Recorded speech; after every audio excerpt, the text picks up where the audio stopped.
Good morning, everyone. What a beautiful fall, summer day in Ann Arbor, Michigan. I'm Lori McCauley, Provost and Executive Vice President for Academic Affairs, and it's my pleasure to welcome you all to the 2024 DEI Disability Conference toward an Anti-Ableist Academy. I have to, yes! Welcome to all of you in the room and those who have joined us online as well. I have to say that this is an area that is really a passion of mine, and I'm here to learn. So I'm really looking forward to our session today. As we begin, I want to recognize an important part of our history, a land transfer from the indigenous people of this area. The University of Michigan is located on the traditional territory of the Anishinaabe people. In 1817, the Ojibwe, Odawa, and Potawatomi nations made the single largest land transfer to the University of Michigan. This was offered ceremoniously as a gift through the treaty at the foot of the rapids so that their children could be educated. Through these words of acknowledgement, their contemporary and ancestral ties to the land and their contributions to the university are renewed and reaffirmed. I'm really excited to be here. I've been energized by working with disability advocates on our campus for many years. And when I learned that 1 in 4 people in the state of Michigan and 1 in 4 people in the United States have a disability, it became clear to me that we need to up our game in this area. It's really important that our students understand the landscape of disability and that they are better prepared to flourish in the world through that understanding. So for me, being an Anti-Ableist Academy means supporting those who work and learn here, as well as ensuring our students have a nuanced understanding of disability. So not only supporting our community with disabilities, but making sure our students are educated so that they can be effective in a world and supporting people after they graduate. Well, a nuanced understanding of anything, including disability, means being willing to grow. The word disability covers a lot of ground and a huge spectrum of human experience. And as I said, I'm passionate about disability advocacy, but I'm not an expert, and I know there's a lot that I can learn and need to know in this space to be an advocate myself for our campus. So I'm looking forward to Dr. Swenor's presentation today myself.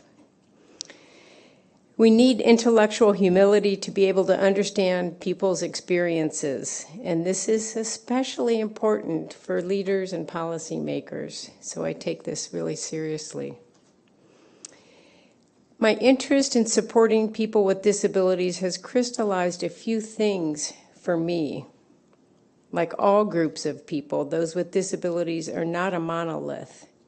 Every human being, including those with disabilities, has different interests, preferences, and personalities. And the only way to understand this diversity is really an old-fashioned way, and that's by getting to know individuals.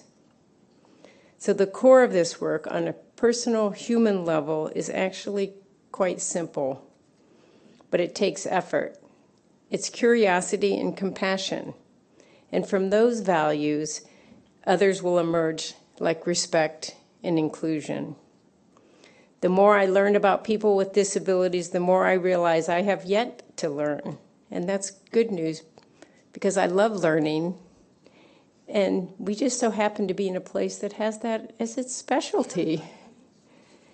Of course, working to build an anti-ableist academy is much larger than the important personal dimension or commitment.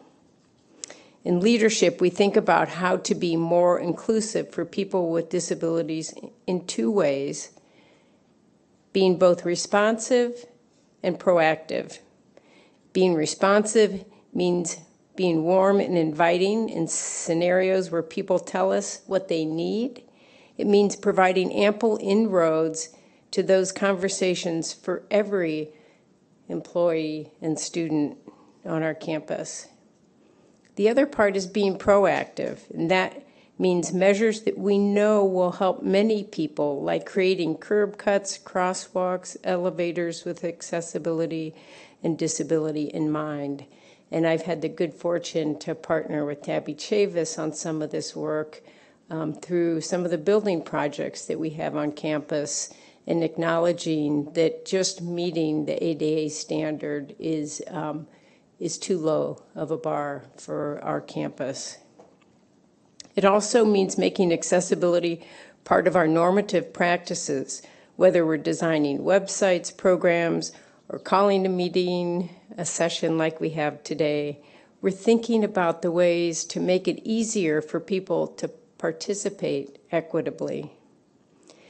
As many in the disability community will tell you, public interest in supporting disabilities can come in waves.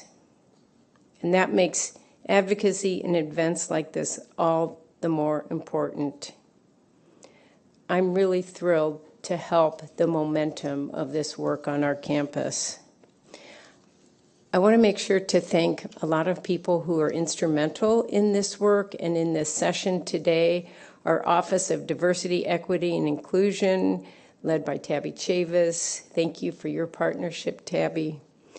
The Towards an Anti-Ableist Academy Planning Committee, the Office of University and Development Events, our U of M Center for Disability Health and Wellness, Services for Students with Disabilities, Student Accessibility and Accommodation Services, Disability Culture at the University of Michigan, the Council for Disability Concerns, and I'd also like to give a shout out to Greg Teachout in the Provost's office, our Director of Communications, who's been a partner, and Christopher Fries, who is one of our newer Vice Provosts for Academic and Faculty Affairs, also a Professor of Nursing, who has been really instrumental in helping us launch some academic initiatives in this space.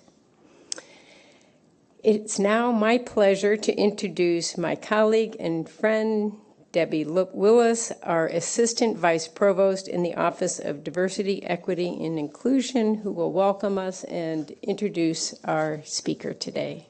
Debbie?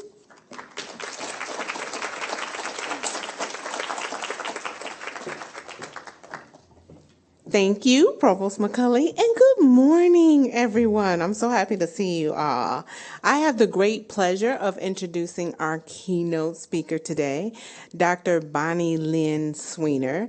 She's an epidemiologist and an endowed professor of disability health and justice at the Johns Hopkins School of Nursing and joint appointments at the Johns Hopkins School of Medicine and the Johns Hopkins Bloomberg School of Public Health. She is the founding director of the Johns Hopkins Disability Health Research Center, which aims to shift the paradigm from living with a disability to thriving with a disability. Her research is motivated by her personal experience with disability and focusing on advancing equity for disabled people, promoting disability inclusion and accessibility in research settings, and developing evidence-based and disability-inclusive policies. Because Dr. Swenor's expertise has broad applications, she works across sectors and settings to help translate research into policy change, including co-leading efforts that led the NIH to designate people with disabilities as a health disparity population.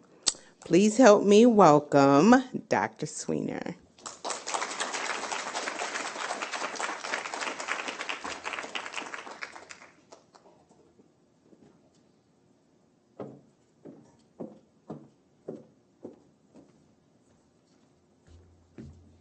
Thank you so much. I really appreciate the opportunity and the invitation to be here. I'm Bonnie Swenor, as was introduced, and I'll start with my visual description for inclusion. I'm a middle-aged, closer to 50 than 40, white woman with shoulder-length blonde hair, wearing a blue jacket for Michigan Support Today, and a dark black top and a gold necklace. I just want to start with thanking you all for being here, taking the time, and for all the good things happening at this campus, at this university, at this institution, to support people with disabilities, advancing the conversation on disability inclusion, equity, and accessibility. It really has been amazing to witness from my perspective. You're really leading the charge, and I'm grateful. So today I am going to talk a bit about how we can address ableism in research settings, in healthcare settings, and in higher education. I want to start with this quote. That's one of my favorites from a disability activist and actually also a comedian from Australia, Stella Young. It says, "No amount of smiling at a flight of stairs has ever made it turn into a ramp."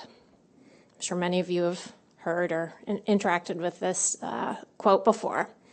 And I like this quote because it runs through my mind often, because the societal view around creating an inclusive world for people with disabilities is still one that it's up to disabled people. That it is our job as people with disabilities to change the world so we can fit in, or sometimes change ourselves. But that's not the case, and I think this quote illustrates it. I also like the part about smiling in this quote, which is often, I think, the overlooked nuance, and that we're also expected to be happy about the fight, to not be angry or upset in our pushback. And that's tough to do some days, certainly. Many of you can attest. On the left hand of the slide, I'm also showing a set of escalator stairs going up from a DC Metro stop. And I'm sharing this because this is the exact place where my own journey with disability began. So I have a visual disability, and my vision loss began very rapidly as I was walking up those Metro steps on a sunny January day in 2005. And it was completely unexpected. I didn't know exactly what was going on. I had sudden vision loss in one of my eyes, but I subsequently was diagnosed with a degenerative retinal condition, and I've been losing my vision in both eyes ever since for almost 20 years, which is hard to believe.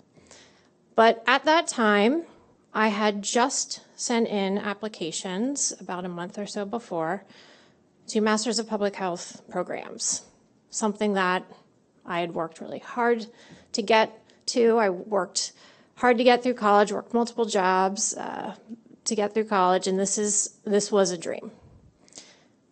And when I realized that my vision loss was both permanent and would continue to decline, I thought that my career as a researcher, as a public health professional, as an academic was over before it felt like it really had even started. And that's because I didn't know anyone like me working in research, anyone who is blind or had a disability. And so I, of course, thought I couldn't.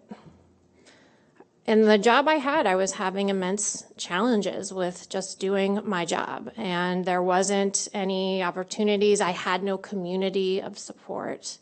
And it was a very stressful time. I got into a Masters of Public Health program at Hopkins and deferred because I didn't think I could do it. And that was frustrating.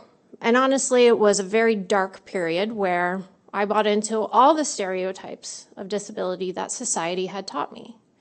I thought I was lesser. I thought I couldn't. I honestly thought I had less value to contribute to this world. But I'm also incredibly stubborn. And I felt like that couldn't be it. That couldn't be it for this job and career that I wanted so very much. So I gave it a try, and I took one course at a time and tried to figure out how I could possibly do this. And in that process, I learned a few things. I learned, one, that I could figure it out, and it was tough. But two, that the infrastructure, the system, was not really built to include people like me, and that was a little bit concerning. I started to really recognize and pay attention to the signs and signals that I wasn't meant to be in those places and spaces of learning, but that felt wrong. I was also learning about disability in ways that didn't feel right, that didn't match how I was experiencing it, in ways in public health that we're still teaching, that disability is something to prevent, to fear, to treat at all costs. So what did that mean for someone like me who was already there, who already had a disability? So certainly that has shaped the career trajectory that I've had and led me to the work that I do today.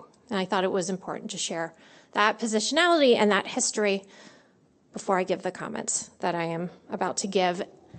But I also want to say that when I share those things and that story, it's important to understand that my view isn't that I've gotten here because I've overcome anything. My disability is part of who I am. It's part of my identity. And I am now proud of that. I haven't always been. That's not always the case. That's not always the view. And I don't share this story to serve as some inspiration because there are so many, and I'm sure many even in this space, on this room, online, who have very similar stories. These barriers and these challenges are unfortunately the norm. And many people are still facing these barriers that have yet to be addressed. And that's a problem because, as the provost indicated in the beginning, more than 1 in 4 American adults has a disability. That's more than 70 million Americans, and we know that's an underestimate. I'm not going to get into the disability data discourse for those of you that follow that. But what that means is that people with disabilities are part of all of our communities. And that also means that the ways in which we talk about disability, we include people with disabilities, we study disability, we research disability matters because it matters for a significant proportion of our populations and of all of our communities. But the world is still not designed for us. And what I'm showing on this illustration is an infographic or an animation from CDC of a library. And when we build a library, how we've always built libraries, with tall shelves, people of shorter stature or people who are wheelchair users cannot reach the top shelves. We're still designing libraries this way. But if we design from the beginning with inclusion in mind, with shelves lower to the ground, then everyone could access all the information. But we're not quite there yet. It's important to understand what is also going on in the backdrop of these conversations in society. The social movement in the disability community has shifted from disability rights to disability justice. Disability rights was all about ensuring people with disabilities have the same rights as people without disabilities. And that was an important movement that got us important civil rights protections like the Americans with Disabilities Act. But as we've learned for so many populations and groups, giving everyone the same thing doesn't get us to where we all want to be. Disability justice is recognizing that we need to focus on equity, and we need to think more about the inequities that people with disabilities from intersecting communities and identity groups face. So disability justice is a framework that understands that all bodies are unique and essential, and all bodies have strengths and needs that must be met. So when I started the Disability Health Research Center, which I started in 2019, as again was indicated in my intro, I spent some time thinking about how to best message what we're trying to do, how we're trying to uplift the principles of disability justice within research spaces to change the conversation on how we're including people with disabilities, how we're studying and teaching about people with disabilities. And so we came up with this tagline, shifting the paradigm from living with a disability to thriving with a disability. And so often we use that word, living with a disability, or that phrase, right? And just think about that phrase for a minute. And I'm not saying this to shame anyone who uses these phrases, but gosh, I hope everyone here with a disability is living, right? Because we're in this space. So what does that imply? That it is a burden, that it is negative, inherently framing it that way, right? But we want to change the conversation to doing more than just living, more than just surviving. How do we get to thriving? That's not been the conversation for so long. But to tackle that, we need to really think about the reasons people with disabilities are facing inequities or barriers. And there's two primary reasons, two primary drivers, ableism and inaccessibility. And we're here today to talk about ableism or anti-ableism, but we also have to talk about accessibility, which is an interrelated but slightly different construct. Both of these constructs hold back research, hold back the potential of science, and hold back knowledge and information for the next generation. And I want to talk a bit about that. So ableism, just to define that for this space, and there's many different definitions, excellent definitions of ableism, but I always gravitate to this very short definition from Amanda Morris, who's a journalist at the Washington Post, who has a disability herself and covers the disability beat. And I'm just so glad that there's now disability beats in many mainstream media outlets. And Amanda writes, ableism is rooted in the assumption that non-disabled people are the ideal. And if you think about that, it's very simple, but it really gets right to it. We are still taught that being disabled is a non-ideal state, right? And in so many places, that goes unquestioned, unchallenged. That's ableism. But ableism comes in many forms when you start to unpack it. There's personal ableism or interpersonal ableism, where you feel uncomfortable just being around someone with a disability, particularly a visible disability, where people with disabilities are perceived to get some sort of advantages in life, and that there's some assigned hierarchy to severity of disability. You're more or less disabled in a variety of settings, right? There's complexity there. There's also structural ableism that comes from our laws and our policies that restrict the freedom and equity for people with disabilities. Structural ableism also comes from efforts to eliminate disability. This is a tough one in many spaces we're still inhabiting. Not as a benefit to an individual, but to society, and that's the difference. Academic ableism, which is what we're here today having discussions about, which is viewing disability and disabled people only as our subjects of study, not as those amongst our staff, our students, our faculty, our colleagues, our friends, our families. Excluding disability from our diversity, equity, inclusion, and accessibility efforts and the data we collect, the metrics we're reporting out, an illegal or accommodations only approach. So often this happens in many settings, that if we're, as was discussed again by the provost in the beginning, if we're just meeting that very baseline of legal standards, we're doing all we need to. That's academic ableism, and it happens so often. Recently, Dr. Lisa Meeks, who's here at this university, published this paper with a number of colleagues about the inaccessible road to science for people with disabilities, and developed this framework of that cycle. And it really is a cycle.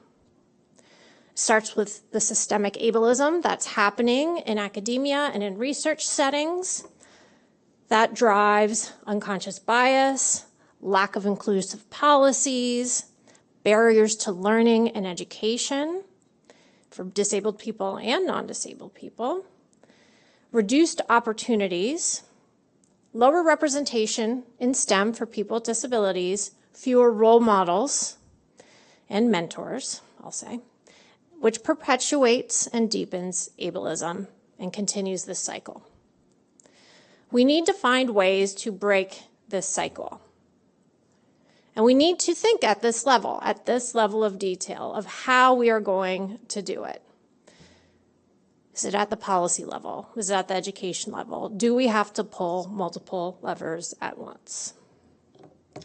So that's ableism, but as I indicated, we also have to think in tandem about accessibility, and we have to work on both together to get to change. Accessibility, when I talk about accessibility, it's more than physical accessibility, which is critical and essential.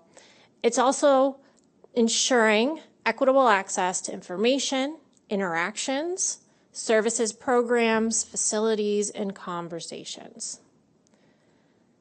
A core component of making sure something that is accessible that often is not included in the conversation is what's called equivalent ease of use.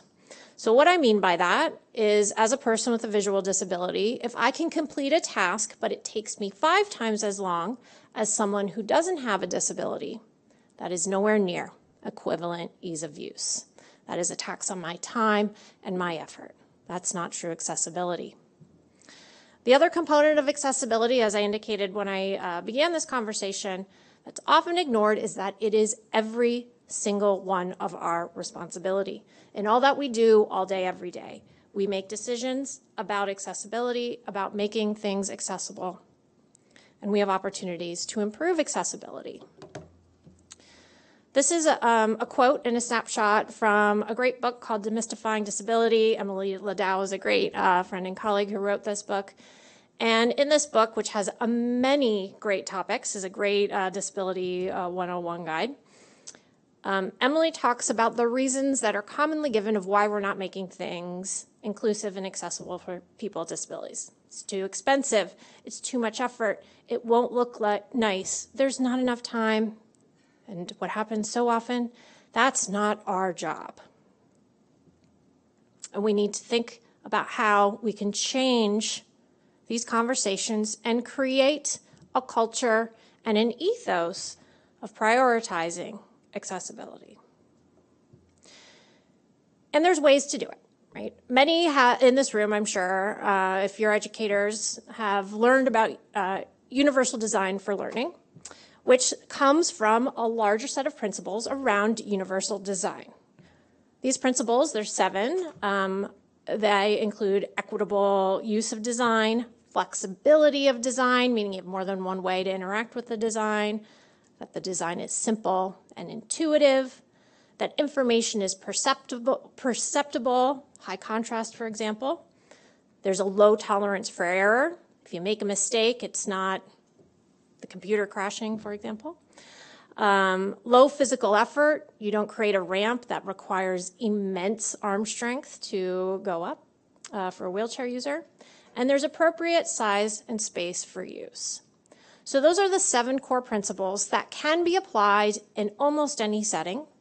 And the idea behind universal design principles are that we're designing for many and not just for some.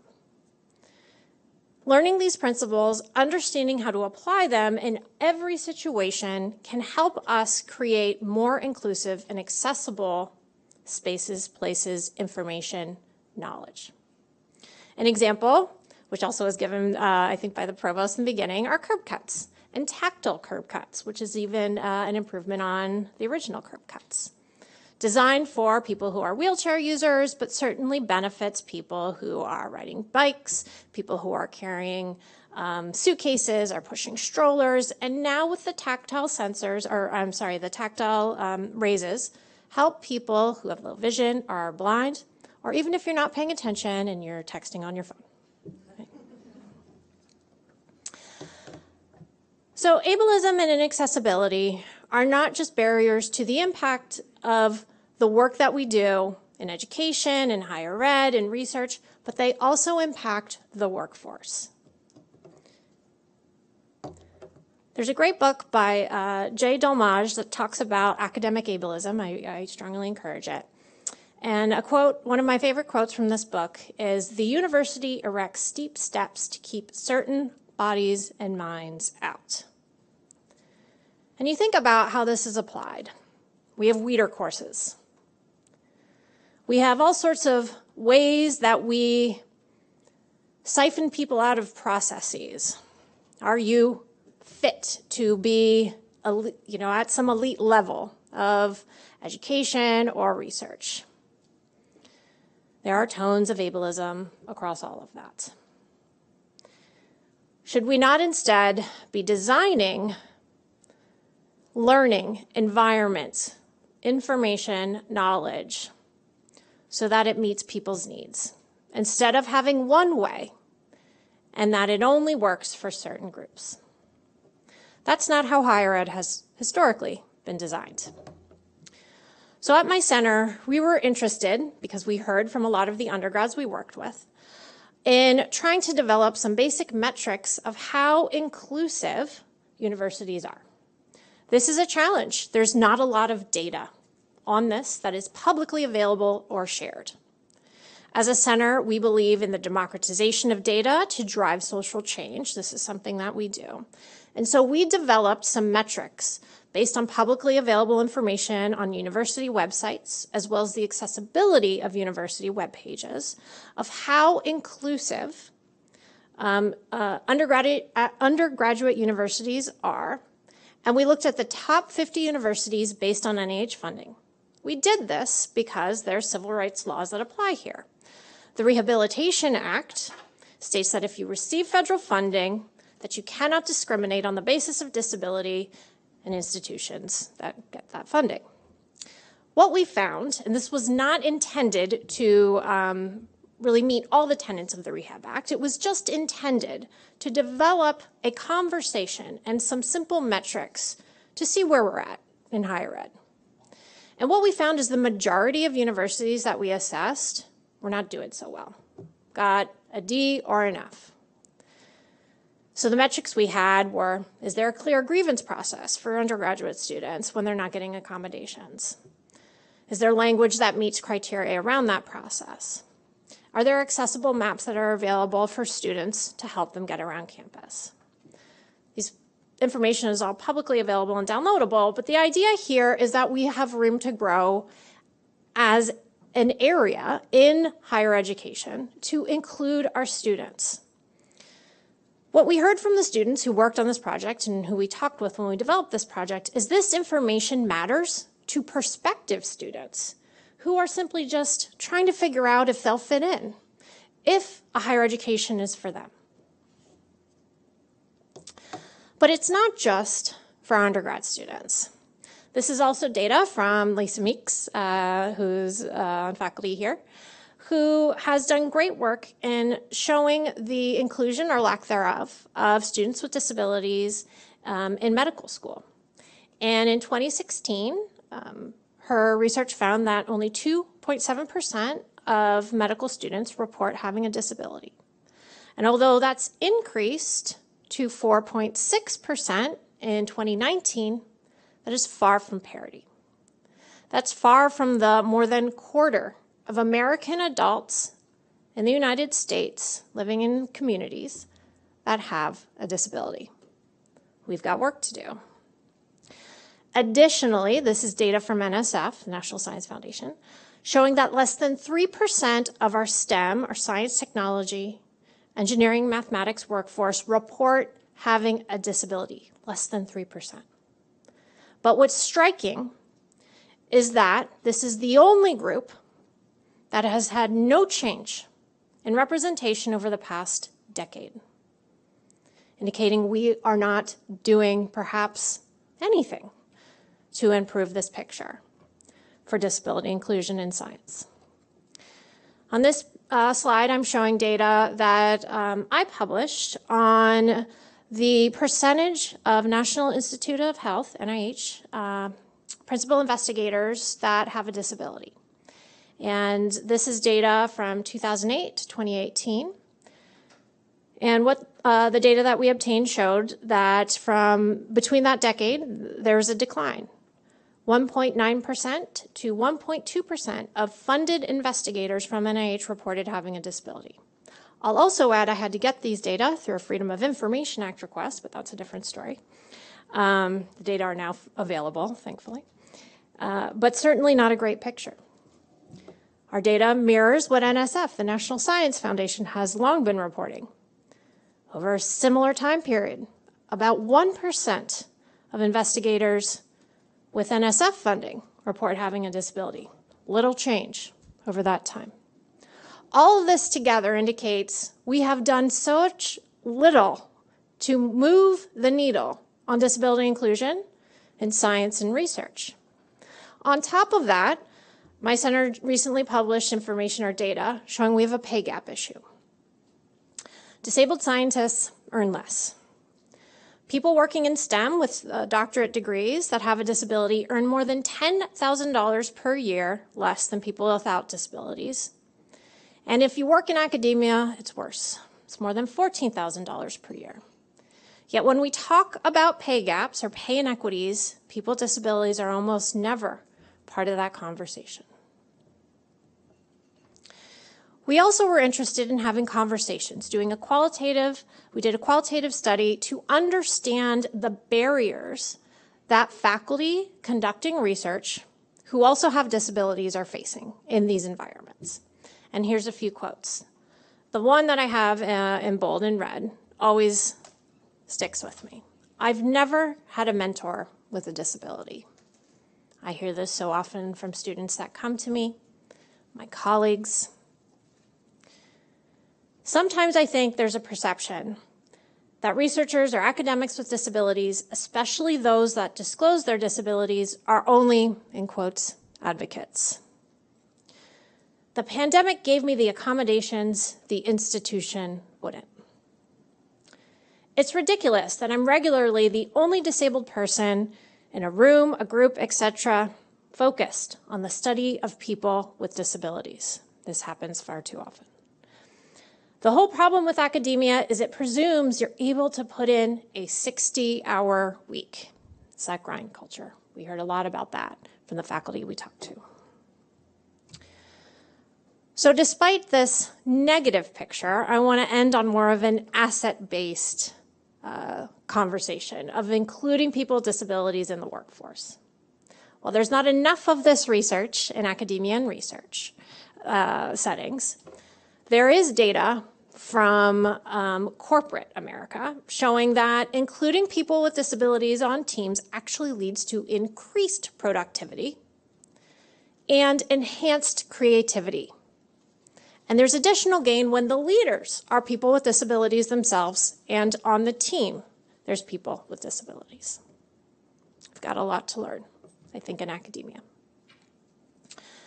So with all of that background and information, what do we do?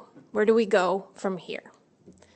There's clearly a need for systemic change and actions, things that we all can do to get us to change to a better place. And some of that is underway. It's a really interesting moment happening right now, and in my mind, an exciting moment.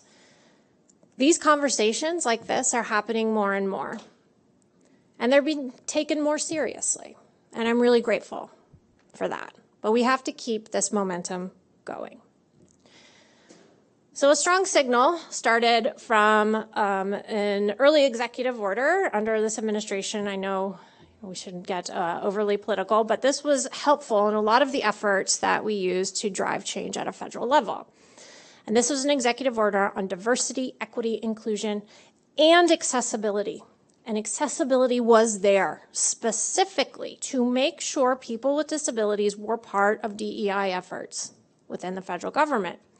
A quote from that executive order: because a workforce that includes people with disabilities is a stronger and more effective workforce. But that DEIA ethos hasn't taken hold far beyond the federal government yet. That A, too often, is being left out of the conversation. But we capitalized on that DEIA executive order on this committee, and I'm showing a list of names of committee members that was formed at the NIH to advise leadership on how to improve the inclusion of people with disabilities at the NIH. So this is a very long federal name. The Advisory Committee to the Director, Work Group on Diversity, Subgroup on Individuals with Disabilities. I had the honor to co-chair this along with Lisa Iazzoni from Harvard and Steve Barnett from Rochester. And this was motivated by a number of things, including those data I showed you on the low percentage of NIH investigators that report having a disability that I published using Freedom of Information Act request data. And this was an amazing group, many of whom had disabilities themselves, the majority. We met for 18 months, and we produced a set of sweeping recommendations. We really swung for the fences on purpose to NIH leadership. And really we're hoping to make a statement that there's a lot of work to do, but we can do this. It wasn't clear how these recommendations were going to be received, but we were surprised and grateful that our recommendations were unanimously endorsed in December of 2022 by the Advisory Committee to the Director, which then meant it was up to NIH leadership to determine how to see them forward. We were also pleasantly surprised that not too long after that, the NIH released a revised strategic plan on DEIA, diversity, equity, inclusion, and accessibility, which included responses to many of our recommendations and having a clear, for the first time ever, a clear focus on disability inclusion. Additionally, one of our primary recommendations was designating people with disabilities as a health disparity population, something that the community had been asking for years. And this was certainly a fight. After our committee's recommendations, this was taken up by the director of the National Institute of Minority Health and Health Disparity Director, who has the power to give this designation in consultation with the director of AHRQ. And that director was not quite sure what to do on the designation and called an external counsel to help him make the decision. That external counsel recommended to not give this designation. And in a public meeting last fall, they shared their concerns with giving this designation, which in my mind were ableist, quite frankly. They also acknowledged not a single committee member had or openly disclosed a disability on that deciding committee. That happened on a Friday, and I could not sleep at all that night. I was very concerned about what this would mean for the future of these conversations, for the barriers that would happen moving forward. And so I called my colleague Jay Kennedy at Washington State University, who was watching this very closely with me. And then we called Tony Coelho, who's a former congressman that introduced the Americans with Disabilities Act on the floor of Congress. And we decided that we were going to start a letter writing campaign and collect signatures to petition the NIH to make this designation.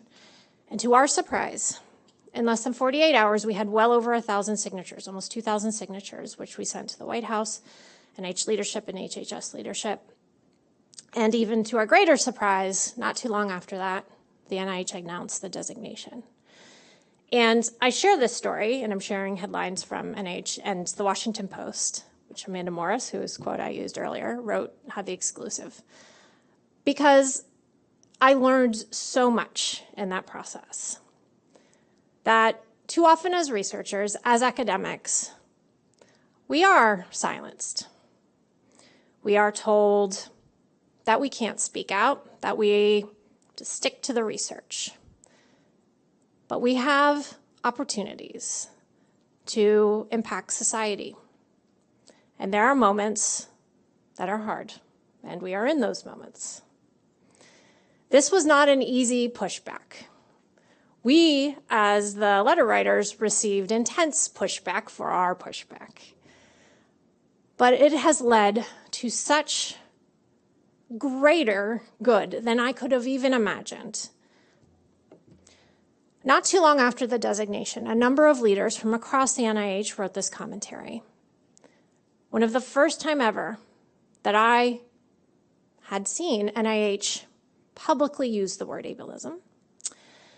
They wrote about ableism in biomedical and behavioral research at NIH.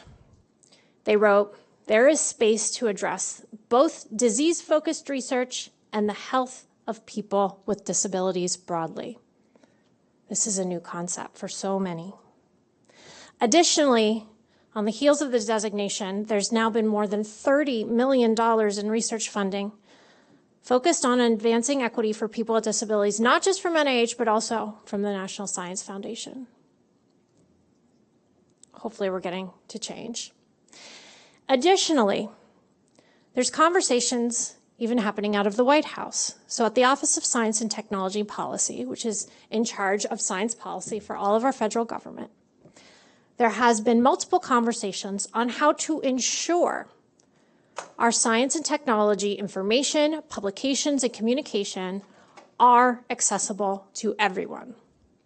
Their principles are, again, similar to what was described by the provost, to not just meet, but to surpass our federal requirements on making sure we're promoting access, and to promote awareness and training on accessibility and disability inclusion. Right now, we are not teaching these concepts to the next generation, so of course, we don't know what to do until we change that. And to invest in technology and research that will improve the ways in which we can make this world more accessible and more disability inclusive. There's work that we as academics and as researchers can do to advance these areas in these fields. STEM plays a really big role, but we haven't taken advantage of that. Additionally, I'm really grateful that the National Academies of Science, Engineering, Medicine has just announced a large consensus study focusing on addressing ableism in STEM workplaces, and educational settings. If anyone is interested, I will just make a plug. There's nominations open until November 15th. Put your names in. But this is also symbolic, a conversation I never thought would be happening at a place like the National Academies. I think it's a true signal that we are finally moving forward and addressing some of the barriers that so many of you all, so many who aren't even in this space, have faced for far too long. And in this journey and in this conversation, I encourage you all to take up this advice that I received early in my career. And that is to start with your story, but to end with everyone else's. And I want to share this because, again, in this time and moment when these efforts are harder than they should be, where the conversation isn't always a civil one, that it is so important to go back to why we are doing this. And for many of us, it's because of our own personal experiences and the barriers we have faced. But it's also important to get us to a higher place of the conversation, to not just fight for the pain and the barriers we experience, but to understand that of those who are unlike us, so that we can fight for the barriers that those who aren't like us are experiencing. I'm hopeful that that will be the future of the work in the disability space and so many other spaces. But for the conversation on addressing ableism, I think it's particularly pertinent because it is so truly intersectional. And we have to make sure that when we are fighting for the inclusion of people with disabilities, we are thinking very carefully about how to open that space wide open and to fight for all. So I'm always asked to think or to provide some homework or some action items, and I was asked to do that here. And so this will be my just about last slide. Things you can do right now in your places and spaces and with the power that you may hold. And it's to think about ways that you can create a culture that values accessibility. That can range from creating structures and systems to make sure accessibility is part of your processes and procedures.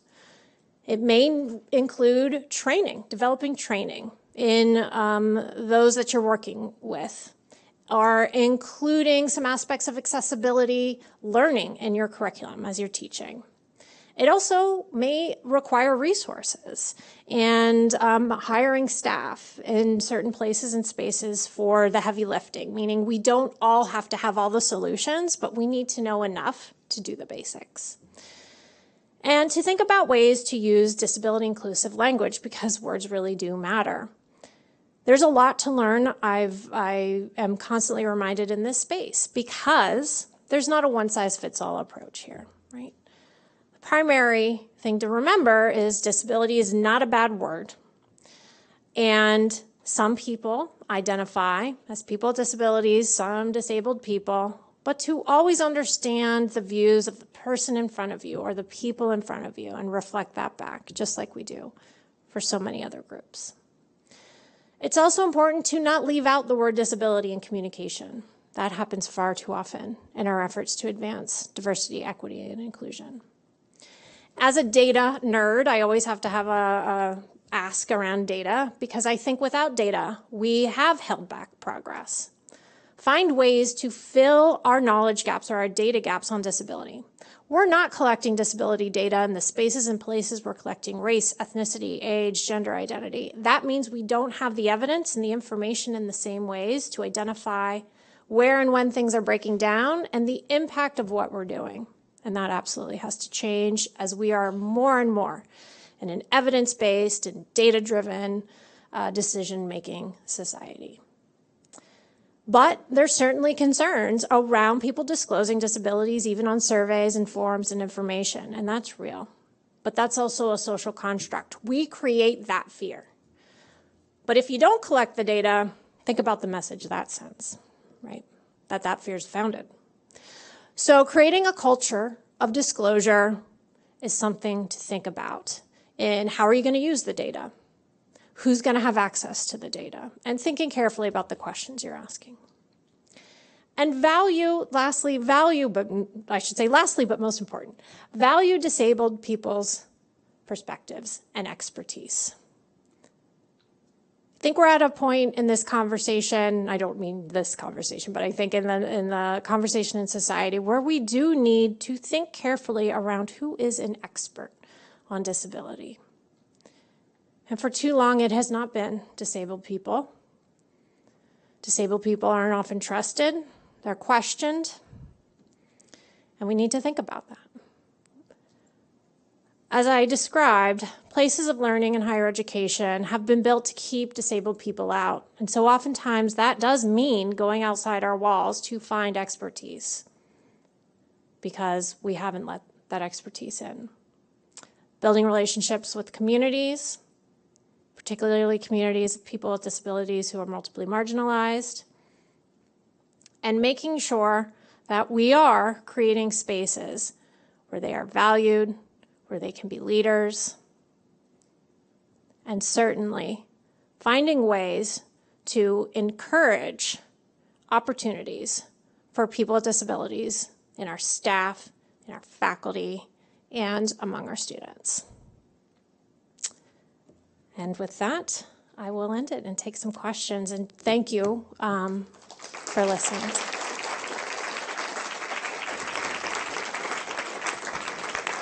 Okay, so while we are waiting on you all to think of your questions, and we'll bring a mic to you, we'll take a question that was online. And so that question is, absolutely wonderful talk. Can you speak to how neurodivergence was considered as a disability in your research and or the research of others? Oh, that's a big question, but yes, I will try. So, neurodivergence, not everyone who's neurodivergent identifies as having a disability, and I will say that. And that is up to the individual, and that's the right answer to the individual, first and foremost, right? At my center and the work we do, we use a very large umbrella or tent when we are defining disability. And so we use people or we use people. We use an approach, sorry, that came out very wrong. We use the approach where we include people who are neurodivergent or autistic as included in our view or our umbrella of disability. Because a lot of the work that we do is based on data collection and enumerating a population to understand inequities. And from that perspective, making sure we are collecting data on people who are neurodivergent is essential. I think that this question is in lots of ways specific to the situation and the setting, but also, you know, I'm one person. That's my approach in our data collection processes. And it absolutely needs to be driven by the viewpoints of people with that lived experience, which I admittedly don't have. And so we have a researcher in my center doing great work on Black youth who are neurodivergent and transitioning into the workforce. And so as an example, in the work that she's doing is making sure that our co-authors on her papers are from those backgrounds and have those identities to help us make sure we are framing our approach and the way that we're interpreting the data and the language we're using.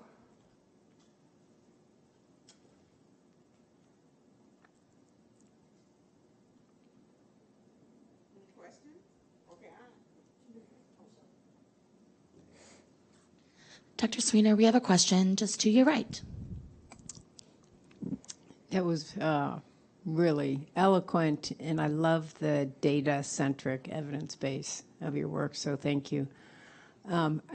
We talked a little bit before the presentation about education, and I'm just wondering if you have seen models that you think are particularly effective at other institutions. And you don't have to name the institutions, and or this could be a hypothetical of how you think we can put the data into work to educating our communities.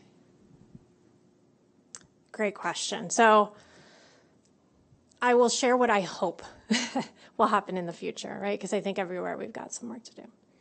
So I think in the education space, I have a hope that at some point in time, particularly in STEM curricula, but ideally in every higher education, we will have some aspects of accessibility baked in so that the next generation will know how to make whatever it is they're doing in whatever field they're doing inclusive and accessible, whether that be public health or as a teacher or working in corporate America. There is a need to understand how to do their job, to communicate whatever they're producing or designing, to design for many, not just for some. So that's part of my hope. We don't do that well now. We don't have that infrastructure. We don't have that baked into curricula. It's just not happening. So that's one hope. And then for your question around data, you know, a big part of what my center does is we partner with disability advocates and civil rights organizations. And what we find time and time again is they don't have the infrastructure or the staff to do analysis, to get the data that they need to advocate for the issues they're advocating for. And that puts them behind the 8 ball when they're advocating.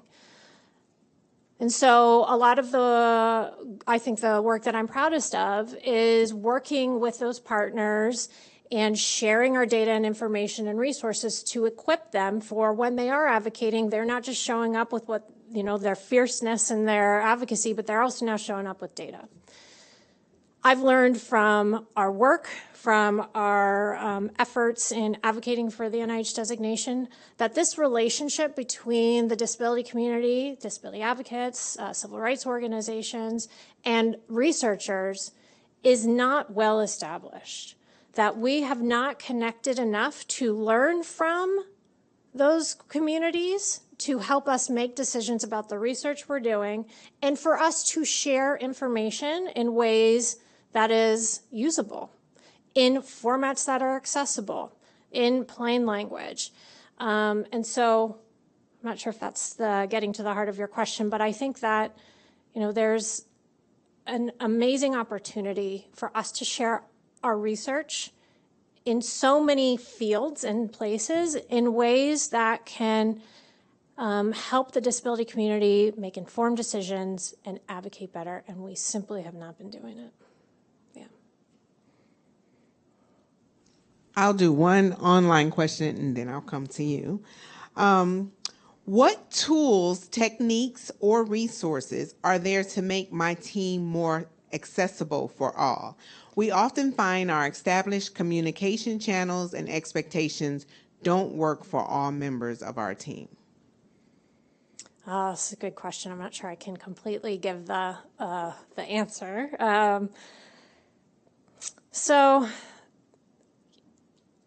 To me, I'm interpreting this person's question as internally within their team. Is that so? Maybe the question asker can tell me if I'm wrong.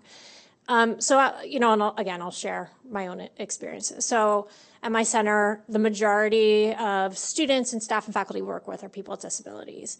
And in thinking about accessibility and designing for all, there's not one size fits all approach. And it's important to understand that sometimes to make something accessible for one person might be at a detriment of access to another person.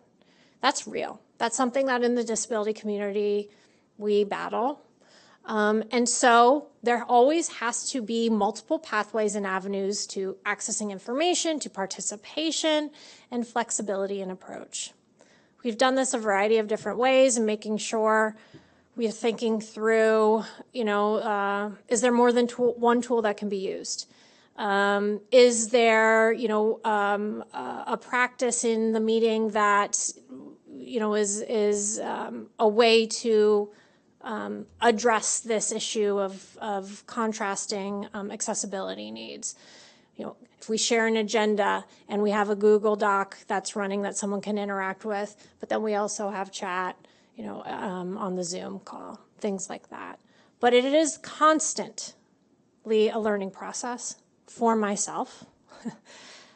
I think it's important to understand for all of us that this is a journey. This will never be a destination, just like so many of these efforts. And that we all need some humility in the process and to be curious and to be interested and to continuing to learn. I learn from my colleagues every day about how to be better. So I think, to be honest, that's the answer, is to be open, is to have humility, and have a best faith effort to meet everyone where they are and to make sure that people are included. Yeah. We have time for one more question. Thank you. Wonderful talk, Dr. Swenor. Just the way you articulated these important issues. I wanted to amplify and ask more about this idea of accessibility as equivalent ease of use. Mm-hmm. So much of what we deal with, as you said, is trying to figure out who's the best or who can pass the test, who can meet certain requirements to determine who gets in the door. I want to ask what this equivalent ease of use looks like for students today. And this may be in college, it may be in elementary or high school, it may be in graduate school, and how we can use people's skills and strengths, recognize where there may be more challenges or barriers put up because of our methods, and keep moving forward to advance our field and our society. Yeah, well, thank you, Michelle. And this is a great question, I think a really timely one, because it mirrors conversations that I know are happening on a larger national stage around who is a scientist, who gets to be a scientist. And I apologize, I always bring it back to STEM because that's usually where my work is focused. And I think your question is directly related to that, right? Are our methods inadvertently, or our approaches, keeping people out of participating in science, participating in the process, being viewed as a scientist, getting the education? I wish I had all the answers, and I certainly do not.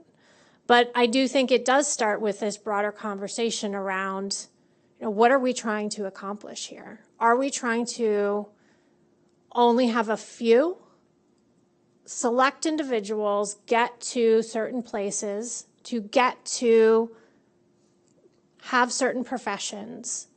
Or do we want to create a society and a culture where we allow more people to have opportunities and we design systems and structures to allow that to happen? And to rethink that, oh, you couldn't cut it, or you didn't have what it took, or you just weren't cut out for this. And rethink those mentalities and think about, what was the environment that person was in? Is there an environment where that person could thrive and contribute and perhaps excel?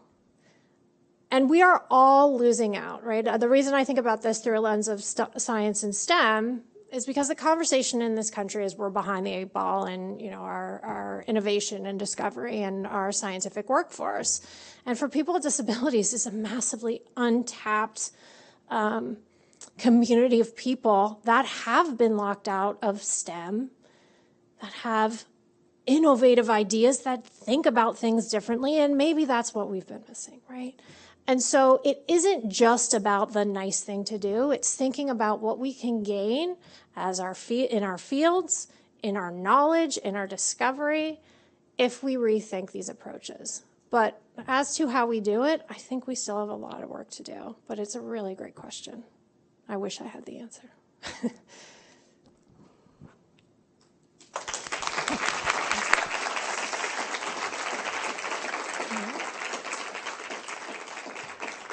Well, thank you all. I really appreciate you taking time.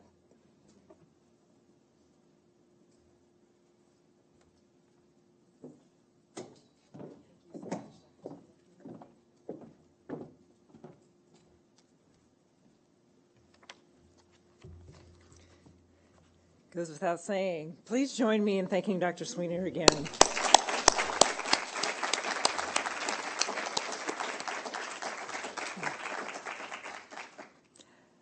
Good afternoon. I'm Tabby Chavis, and I'm so thrilled to be with you today.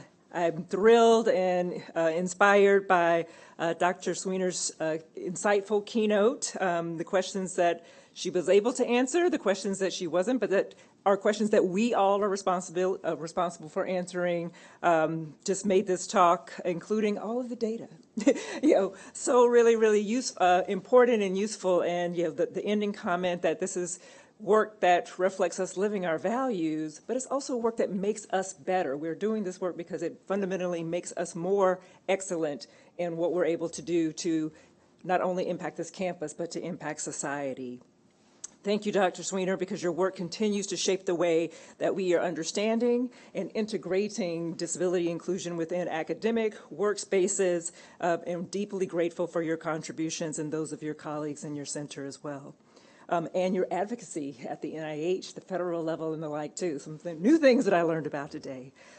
I also want to just acknowledge how wonderful it is to be gathered together, for at least some of us, but virtually. So being able to have a hybrid session for the first time since the inception of this Toward an Anti-Ableist Academy conference.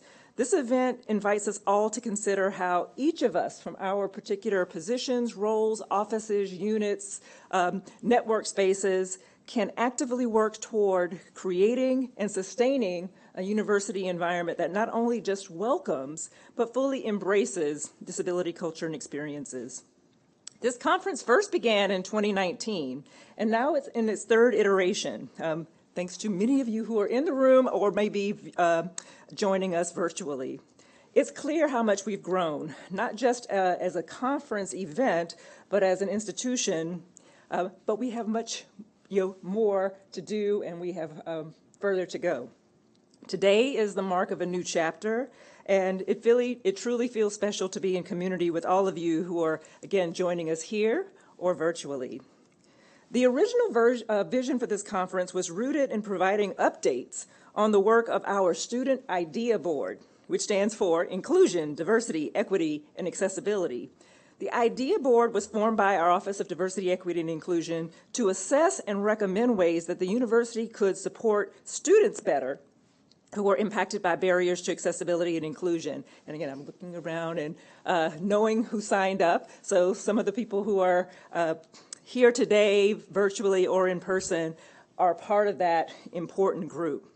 And I will also note, even though it's called Student Idea Board, the recommendations that came out of that group had implications for our entire community, things that are relevant to our staff and faculty, including some of the issues that Dr. Swenor took up today that specifically relate to how people can participate in the workforce and the research workforce. Since then, the board's recommendations have guided us. And while we, again, acknowledge that there is much more to do, it's inspiring to see how far we've come, even in naming the issues that we need to work on in a more precise, crisp way than we ever have. For instance, we've also made significant strides toward increased accessibility as integrated into our diversity, equity, and inclusion work. We have 2 campus-wide action items focused on both physical and digital accessibility, led by central offices with the expert engagement of many, many community partners. We will continue working closely with disability advocates and leaders, those who work on these issues, as well as those who are experts because of their lived experience. And we're proud to say that, again, many of these advocates are here today and will be sharing their work and their insights with you. One key outcome of our diversity efforts has been the establishment of a Disability Equity Office. This office serves as a centralized hub for coordinating compliance with the Americans with Disabilities Act and other disability-related regulations, and it marks a significant step toward a central hub for supporting accountability and consistent support for our disability community at one of the most, I'm told, decentralized campuses that exists. I mean, everyone may make that claim, but I promise you it is true of the University of Michigan. We've also made substantial investments in improving physical accessibility across campus with more to do, including removing barriers that limit access for those with mobility challenges. This includes modifying buildings and facilities by adding ramps, automatic doors, elevators, and ensuring accessible routes throughout campus. I'll also highlight that this is an area where we're engaging, as Provost McCauley said, that the ADA standard needs to be the bottom. Our standard needs to be well above the ADA standard, and that has been an interesting source of discussion and sometimes tension regarding how do we engage those with lived experience and multiple forms of expertise in helping us determine, if it's above, where do we land and how do we do that, and how do we build these things into our fiscal and financial planning so that it doesn't feel like an add-on later on. It's a part of how we're actually imagining and conceptualizing design rather than thinking about it later and then having some interesting debates about how far we need to be above ADA standards. We're providing also more accessible housing options for students with disabilities, which also has been a really interesting endeavor with regard to what that means to our very diverse disability community. Spaces that allow people to gather, or those in our community who think there need to be distributed and integrated spaces. And usually the answer is both. We're trying to do these things to not just physically equip our spaces to address different disability needs, but to help our students navigate their lives with greater ease and comfort so they can fully participate. Per our inclusion goals, that we want all of our campus members to be able to participate as students, as faculty and staff in what Michigan has to provide. And it also allows us to leverage the strengths and the assets that individuals bring to our environment.